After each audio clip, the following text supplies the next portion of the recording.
Francis Cleyn was a German-born painter and tapestry designer who lived and worked in England.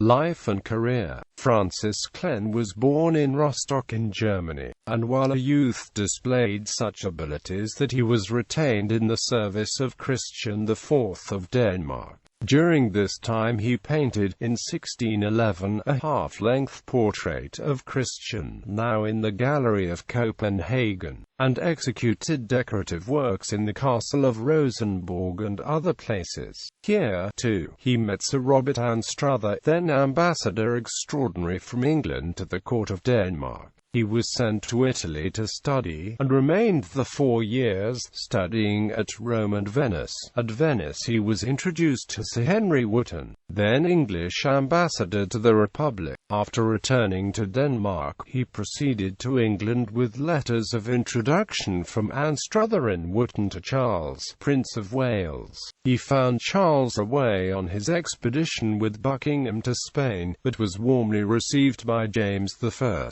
who saw in him the very man he wanted for the Mortlake tapestry works. The new tapestry manufactory which he had recently set up under Sir Francis Cleyn at Mortlake, London. So anxious was he to obtain Cleyn's services that he wrote in person to the King of Denmark, requesting that Cleyn, who had to return to Denmark to finish some work for the king, might be allowed to return to England, and offering to pay all expenses. The request was granted, and Cleyn returned to England to enter the service of Prince Charles, and was immediately employed at Mortlake. On the accession of Charles I to the throne in 1625, he rewarded Cleyn by granting him dispensation and a pension for life of £100 per annum. He also built for him at Mortlake a residence near the tapestry manufactory. Here Cleyn settled with his family, and superintended the copying of cartoons, and designed the frames in which the subjects were enclosed in the tapestry. Charles sent down 5 out of the 7 original cartoons of Raphael from the Acts of the Apostles, then recently acquired, to be copied and reproduced in tapestry under Cleyn's direction. Copies of these were made by Cleyn's sons, Francis and John, and they were worked into tapestry at Mortlake. These and the other productions of the Mortlake manufactory were held in high estimation, especially in France, and dispersed over the continent. A set of 6 pieces, representing the history of Hero and Leander from Cleyn's designs, were at the Louvre in Paris,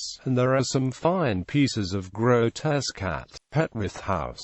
The grotesques and other ornaments in these works, a line in which Cleyn appears to have been unrivaled, have always been greatly admired, and some modern authorities have had no hesitation in ascribing them to the hand of Anthony van Dyck, a more famous painter, ignoring the fact that Cleyn was spoken of at the time as a second Titian, and as il famosissimo pittore Miracolo del Secolo. Cleyn was also largely employed by the nobility to decorate the mansions. Samples of his work in this line were to be seen at Somerset House, Carew House, Parsons Green, Hanworth Palace, Wimbledon Palace, Stone Park, Northamptonshire, Bolsover Castle, and the Gilt Room at Holland House, London. With the Civil War there came a check to Cleyn's prosperity, and he was chiefly employed in etching and designing illustrations for books. In 1632 he had already provided the illustrations to Sanders's edition of Ovid's Metamorphoses, of which an edition was published in Paris in 1637.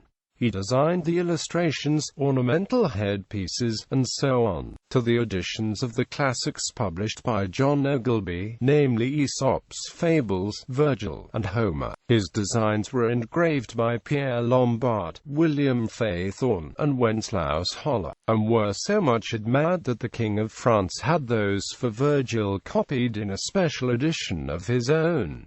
Cleyn etched title pages for E. Montague's Lacrimae Museum, Thomas Fuller's Episcopite of Palestine, a frontispiece to Lysis, or The Extravagant Shepherd, and perhaps the etchings in the 1654 and 1660 editions of that work. He published in the form of grotesques some sets of original etchings, namely Septem Liberates Art Variis Authori Figuris Animalium Ornati, Quinc Sensuum Descriptio, and a friend and contemporary artist, a Mr. English, etched some grotesques, and a humorous piece from Cleyn's designs. There are other etchings in the print room at the British Museum, attributed with great probability to Cleyn. Although he retained his house at Mortlake, he resided for some time in Covent Garden, and died in London in 1658 at an advanced age. Family. On his death, Cleyn left 3 sons, Francis, John, and Charles, and 3 daughters, Sarah, Magdalene, and Penelope. Francis Cleyn the younger was born in 1625, and was buried at Covent Garden on the 21st of October 1650.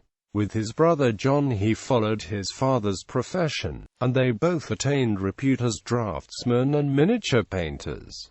It is difficult to distinguish the work from that of the father. A series of drawings of the cartoons of Raphael were found at Kensington Palace. They bear the dates 1640 to 1646, are executed on a large scale, and highly finished. Some are signed by John Cleyn, and were evidently executed by him and his brother at Mortlake. They were seen by John Evelyn, who states that the brothers were then both dead. Penelope Cleyn appears to have been also a miniature painter, and to her have been ascribed 2 miniatures of Cecil, Lord Rose, and Dorothea, daughter of Richard Cromwell, signed P.C.